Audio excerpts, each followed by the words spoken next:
You are listening to CBT Beyond the Couch podcast, a podcast featuring two millennial CBT therapists, Ebony and Kanesha, taking you beyond the couch, discussing all things mental health, faith, trauma, relationships, hot topics, and much more. We have been friends through high school, college, grad school, and are now colleagues working towards combining realistic, holistic, and faith-based interventions to offer healing to all.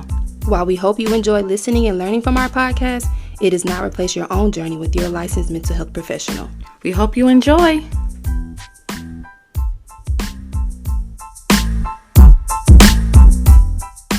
Welcome back to another episode of CBT Beyond the Couch. I'm your host, Kanesha, and today I am joined by my lovely mother.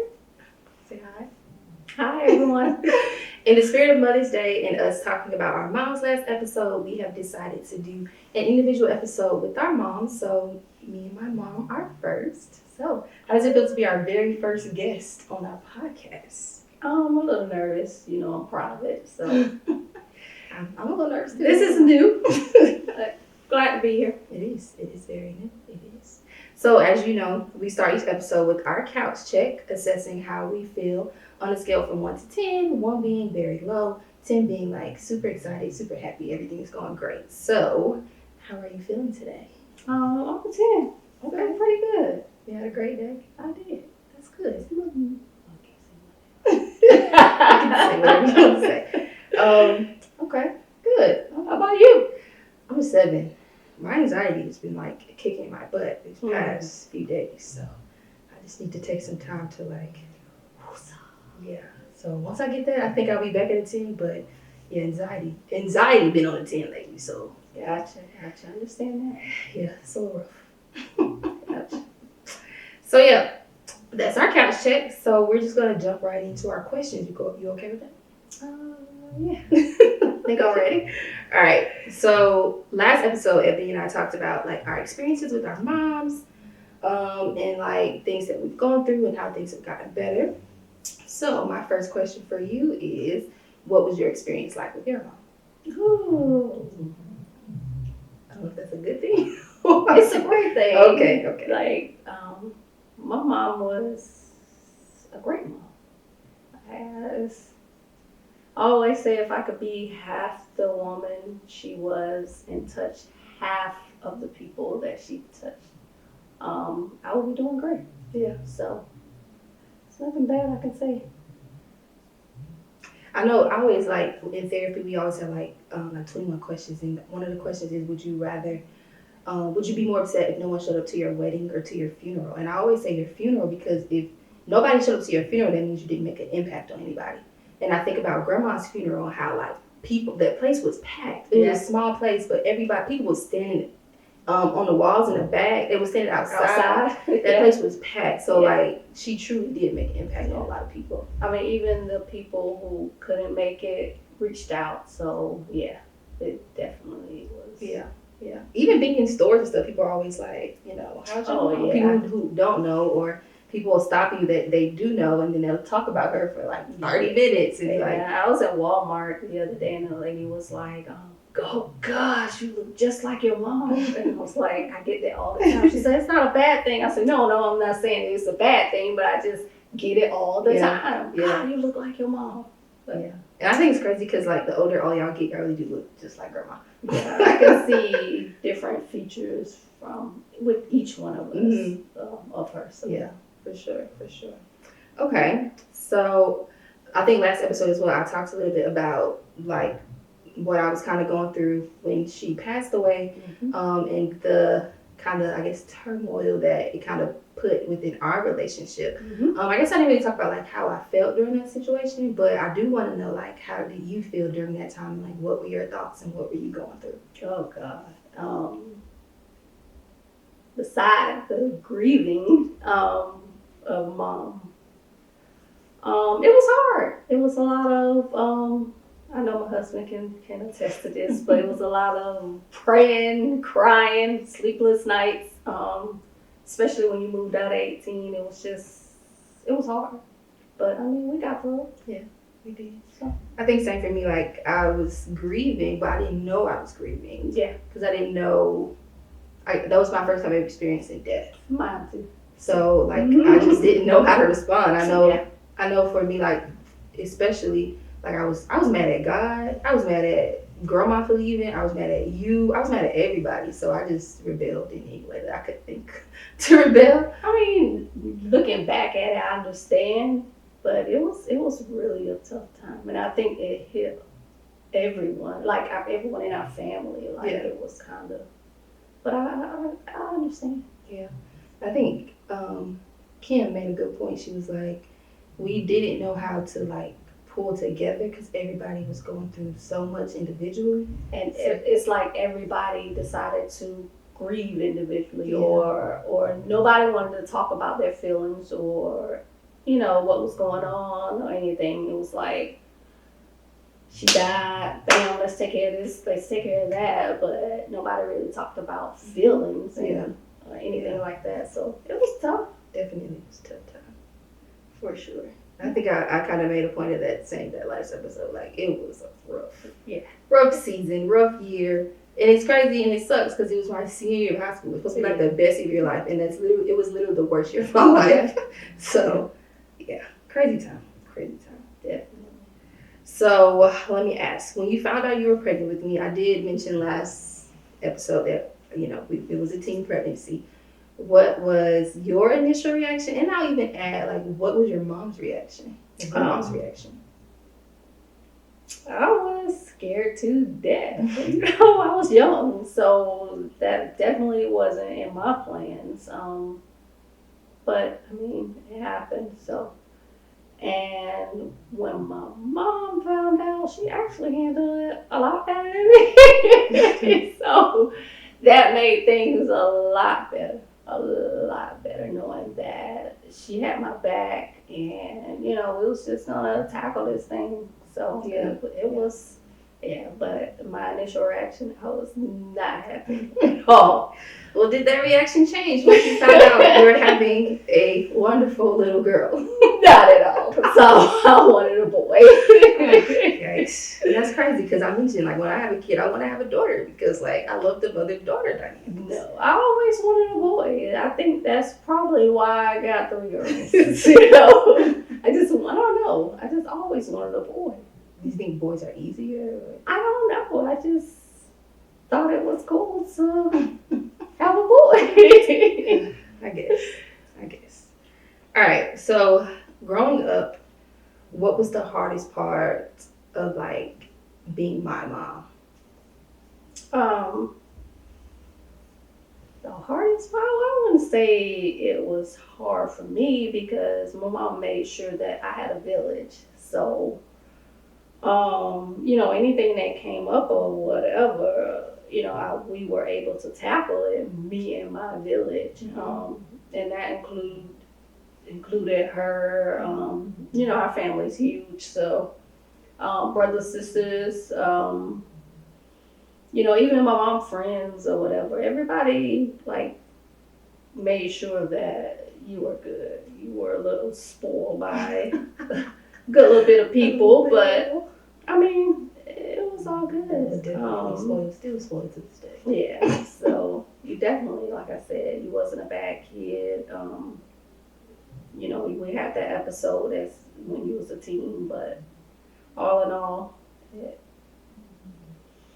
So nothing made it like hard. No. Okay. Really, no. So like I said, because I had a village, so even when things got tough, I've always had someone who had my back to kind of, I can able to talk to or can help me with whatever I needed help. Mama made sure I was in this like teen girls, who had babies or whatever, and that program helped a lot. We did things, with the kids. It taught us a lot, about parenting and things like that. Where to look for if we needed assistance. It was just a good, program. So it wasn't hard. I never knew that. That's cool though. Yeah. Having that support and learning I imagine it's not easy being a mom in general, but definitely not a teen mother. Exactly. So you got to kind of balance them all. So yeah, I got her in the daytime. We went to daycare or whatever, and then when I got out of school or whatever, she watched you while I did homework or whatever. But after that, okay, this is your baby, not mine. So Yeah, it worked out. that's good. That's good. So, what was the easiest part? I guess would you say having that village made it like just in general easy, or Definitely made it a lot easier that I had help and I knew how to reach out for help if I needed it. So that definitely was, made it a lot easier. okay? Okay. Well, I've asked you a few questions. Do you have a question for me? So since we're talking about me being a teen mom, were you ever embarrassed or ashamed Like to have you as having a teen mom? having a teen mom? Yeah, because when you go into to schools and all, everybody mom was a little bit older. Here come young me. So No, I don't think I was ever embarrassed. I think like all of my friends thought like you were super cool, and I guess they thought that I would have like more privileges or be able to do more, but that wasn't exactly the case. Like I remember, like early middle school, whatever, all of my friends would like go to the skating rink. I think that's what the thing was back then. But I never got to do that. So yeah, but I was never like embarrassed, I guess you can say, to have a teen mom. I did always have the youngest mom, but I never thought nothing of it, to be honest. Like, I just knew, like, this was my story. My mom is young. It is what it is. Like, so, no. usually the older moms are the lenient moms, and the younger moms are the stricter. Yeah, So definitely. I definitely learned that. For sure. For sure. Okay. Let's see. Oh, okay. So, I guess... What or how would you describe the dynamics of our relationship growing up compared to our relationship now? oh gosh, I would say growing up, we really didn't have to communicate because kind of like we had my mama in between us, to communicate. And then as you got older, we had to learn how to communicate with each other as far as mom and daughter. Yeah. So, what was the question? How would you describe the dynamics of our relationship growing up compared to our relationship now? Yeah. So now I think since after we went to counseling the second time, and you learned things about me and I learned things about you. Mm-hmm. It was able to allow us to actually see each other. Yeah. And I think that's when our communication got like way better. So now we just talk about whatever, Yeah. But definitely I would say after counseling it got a lot better. I mean, even though like when you first went off to college, I was like, okay, you gotta call me every day because I was concerned about you going off to school or whatever. And we talked every day, but it was more like, how was your day or whatever. And now it's more like, girl, let me tell you, what's going on with this. So it's more in depth now. Yeah. And I think like that had to kind of set the foundation to get to where we are now. Because like you said, like growing up, we didn't like communicate for real. Like you just kind of disciplined me, and Mom was like, hey, she didn't wash the dishes, or Kanesha didn't listen to what I say. So I'm like, nah, I gotta be the bad guy. But worked out. Yeah. So I think like growing up, we were a little bit distant, but now we're definitely like as close can get. So for sure. Too close. I don't think I feel like you too close to the other kid and the middle kid more than me. She a little bit. Yeah, she's just so open. She's an overshare, like, for sure. Some things I really, really don't want to hear. Yeah, but I'm I'm just glad that all of y'all are able to come and talk to me about whatever. For sure. Okay, let's see. How did you take care of your mental health as a mom of young children, and then as a woman? Um, as a young mom, I would say I truly didn't. It was like a hustle and bustle. I had to go get it. I've been working since I was 16, so I really didn't even think about mental health back then. But I would say now, I have my me time moments, in the mornings. I get up and have my quiet time, my praying time, and when I go, get in the car, my praising time, going to work or whatever. But I go to the spa, get massages. I handle myself. So you take care of your mental health now. I definitely do. I go in the closet, I'll write some things down. Now I gotta hide it from you guys because I didn't know that y'all knew where my my wall closet. So I knew it because obviously we take your clothes and your shoes all the time. However, I never sat and read this stuff. However, we did find out that somebody else did. So I figured your business is your business. Nobody comes to my room and read my journal, so I'm not gonna go in your closet and read your prayers. My business has never been my business. My clothes has never been my clothes. My shoes has never been my shoes. So I feel like at some point they were. We didn't always wear the same size and everything. No, not yeah. It is what it is. Whatever. You got a question for me? I don't know. Do I have a question for you? Let me see. I forgot to ask my question.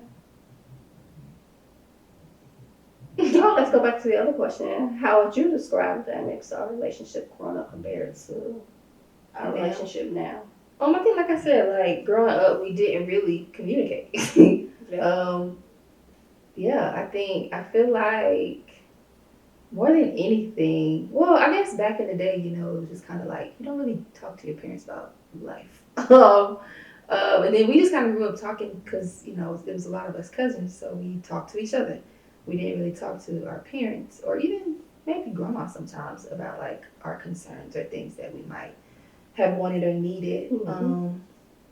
But now, like I said, God pretty much tell you almost everything. Well, I'm pretty sure everything. Mm-hmm. That is appropriate, of course. I think the dynamics have really changed. I think I talked a little bit, maybe a lot about the emotional disconnect we had growing up, and now we definitely have that connection emotionally, mentally, all the things.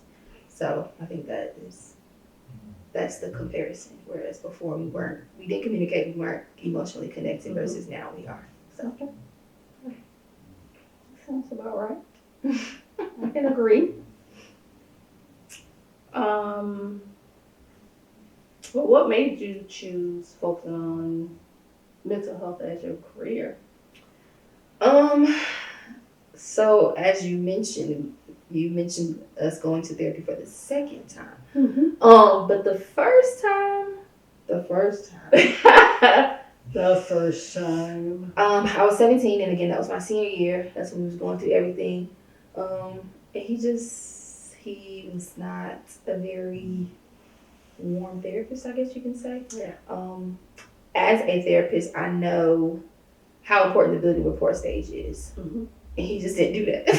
There was no building rapport. I felt like he overshared some stuff that we should have known about him. And he didn't really, I wouldn't say made us, but he had us say things that we felt, but we never got to actually process those things and discuss how to move forward with that information. So some information that was given to me, it just made me angrier. But again, there was no room to process it. My only outlet at that time, I want to say, was that during volleyball season. So possibly volleyball was my only outlet. But if it wasn't volleyball season, then I didn't have an outlet. So I think that experience is kind of, and I guess it's not, I didn't intentionally seek out mental health because of that, but I think that does like play a big role in it. And then also just like as you know, I had a lot of like mentors and stuff growing up. So wanting to be a mentor, wanting to make a difference in young girls' lives, wanting to or having that fascination when it comes to mother-daughter dynamics and wanting to help people get to this point. I don't know if you remember this. I want to say I was in like maybe was Kayla born? Kayla may have been born, or it may have been before she was born. I'm not sure. But we were in, it was either Golden Corral or Ryan's. And there was this like lady, I don't know if she was a prophet or what, but she like prayed over like our relationship. I don't know if you remember that. You probably don't because your memory is not. But I remember then and then even in therapy that first time, like I guess not being ready for it the relationship that we have now. Because I wasn't open to therapy that time. And then I think during that time, I don't know if it was just the shock of having siblings and like going so long without, going so long being the only child, that I was like just not feeling you.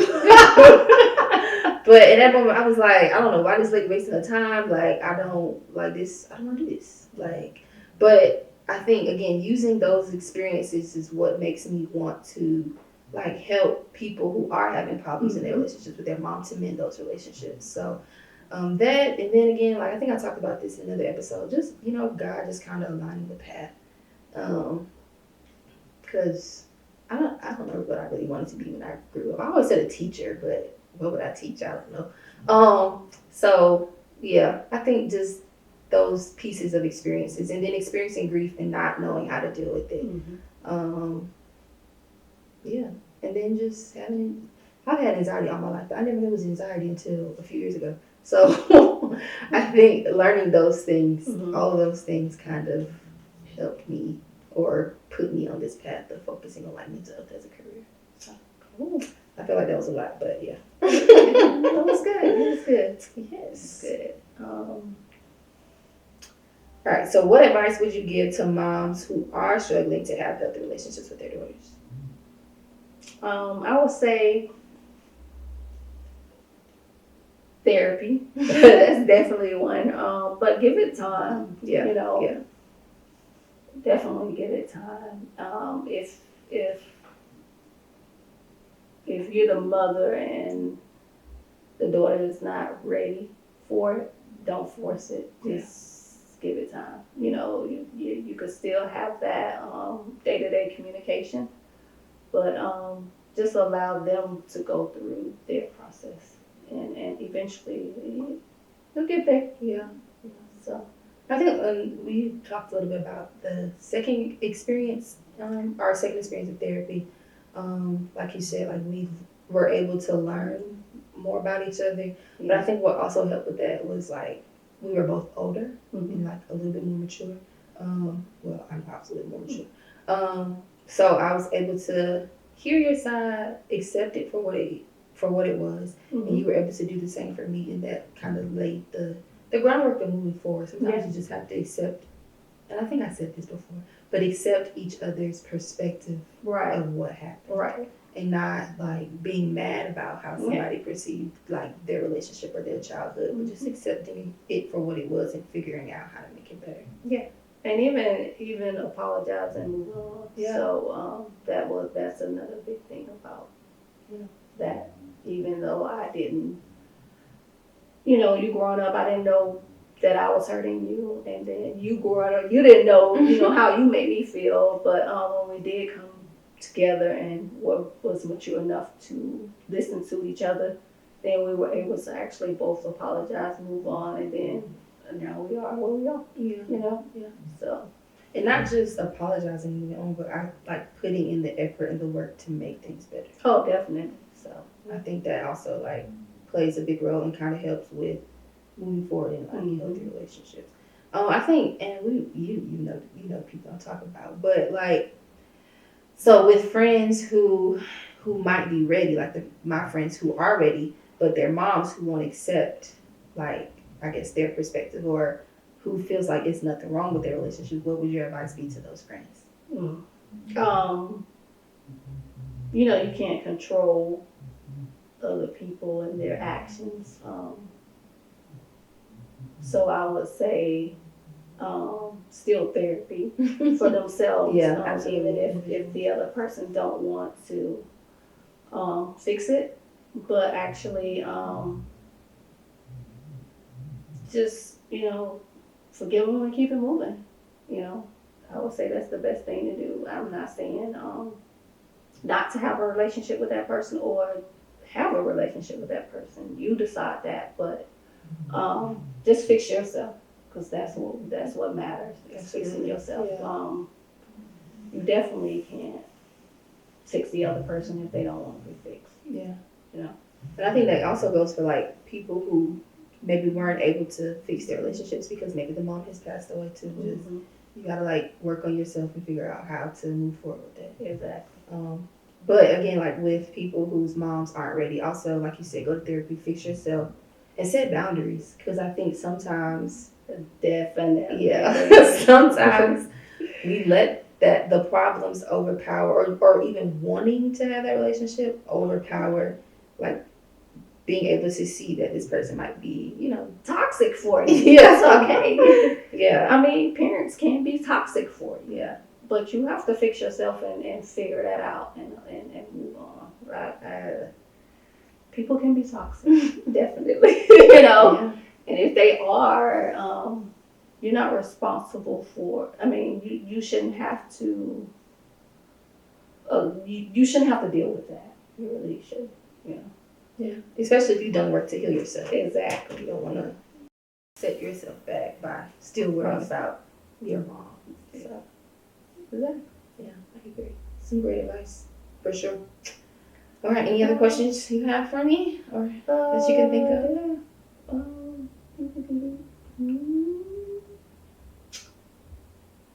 No. Oh, I just thought of another question. Okay, so you are a mom of 3 daughters. So, how would you say you balance, I think, having 3 daughters in life as far as like attention and needs and just like balance having 3, I think, well, 3 children in general, but 3 daughters. Children in general is a lot, but 3 daughters, oh my gosh, you see the grades? If we could zoom in to see the grades. No, it's a lot. It could be a lot, and it could be fun at the same time. You and your sisters, I mean, all 3 of y'all are so like completely different to the point where it's like, okay, this one need more attention than this one. This one I have to do this. I can't discipline this one this way. I have to this. It's just, you know, but I would say get to know your kids. For sure. So if you know, one requires something more than the other or whatever, but you have to kind of learn how to balance that. But yes. How long did it take you to like learn? Oh my gosh. Definitely wasn't in my 20s. Oh yeah. I don't know. Through time, I had to learn that. I definitely, like I said, it wasn't in my 20s. I mean, it may not have been in my early 30s, but I don't know. Eventually, I got it, you know. But like I said, being a mother, parenting, it comes, I mean, you have books. You can read all you want to, but I promise you, once it's there, it's like, okay, all of these books like had all of this stuff. This was supposed to happen this way, but it's not happening this way. It's happening this way. So, I mean, I don't know. Like I said, just learn your kids. Yeah. That's what you have to do. Yeah, it takes time because people change as they grow. Oh, definitely. In the teen years, oh my God. I wasn't here for their teen years because I was in college, so I don't even know like the half of the girly girl versus the not girly girl. You wasn't really a girly girl, but you was, I don't know, you was girly, but you wasn't a girly girl. So all of this dance and you didn't want to do all of that stuff. Well, I grew up with boys. Yeah. So sports. I needed them to grow up with boys and it would have been, but all good. Can't talk about being a boy mom because I never was, sadly. Oh, so sorry for you. I may have be a boy grandma one day. Thought you was about to say. Oh, I was no. about to say, that ship is sailed. Oh, But well. a boy grandma? Maybe. Oh, we'll see. We'll see. And then, okay, my last question. If there was anything that you would change about, like, how you parented us, can you think of anything that you would change? What would I change? You hit me with these new questions. I definitely would have moved out of my mom's house a lot sooner. That way I could have become the mom that I wanted to be. Because living in that house, it was too many moms. You know what I'm saying? Yeah. So everybody was a mom, you know. I definitely would have moved sooner, because I think when we did move out, we did get closer. Yeah. I remember that. Yeah, we used to have movie night and eat the Cheese balls? cheese balls. Oh my god. Love some cheese balls. Yeah, so I think I would have done that differently. I don't know. I don't know what else. I think I wouldn't have been more so focused on working and been more attentive to y'all emotions. Yeah. I think a lot of parents do that though, because you want to provide for your kids, especially as a single mom. But so that you gotta balance you got to learn how to balance it, and sometimes being young, you know, you just go to work. You know, that's what mom, make sure you work. You got to provide for these kids. I'm like, okay, and that's what you focus on, and not focusing on everything else, and just being present, I guess.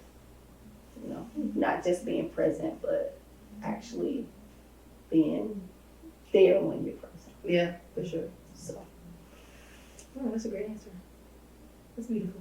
Thank you. For sure, that was nice. Okay, well, this was a great Any more conversation. pop-up questions? I mean, it just comes to me like Okay. I was hoping you would have some pop-up questions as well, but No, I ain't think of no pop-up. I didn't do my assignment. I didn't. she had more than enough time to get this together. I really did, and I didn't. But So. Okay. Well, as you know how we end, we pull our affirmation and our coping skill. I'm not really sure do I have the affirmation? So yes, so you pull a coping skill and I pull my affirmations. Who go first? You or me? Usually the coping skill goes first.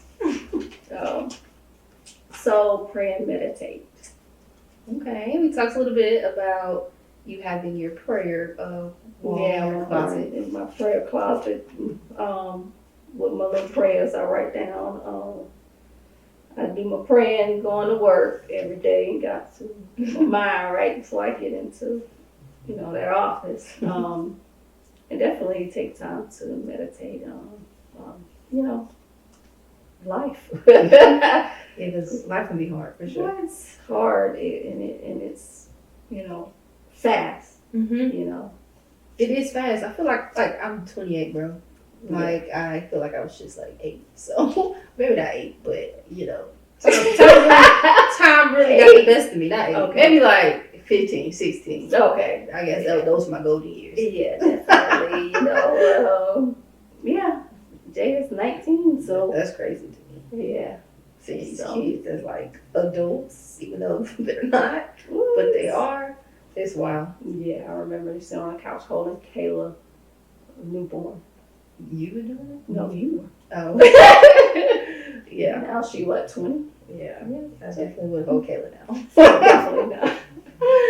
But yeah, pray and meditate. That's a great coping skill. I think I have slacked on doing that, but I usually do that. Like I was doing that daily, but I need to get back to it. And our affirmation is, I am calm and at peace. I like that. I needed that because of this anxiety. Yeah. Gosh, yes. I like that. For sure. Yeah, those are good coping skills and a good affirmation. Tell you to blast that Eric Campbell in the morning on the way to work.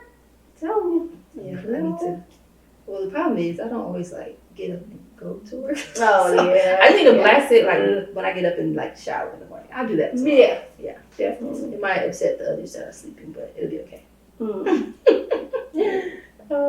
But yes, I hope you guys enjoyed this conversation with my lovely mother. I just realized we never told the people what your name are. What your name is.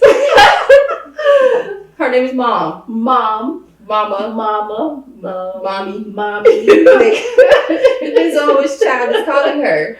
But, you know, people who are her kids call her Sheila. Yeah.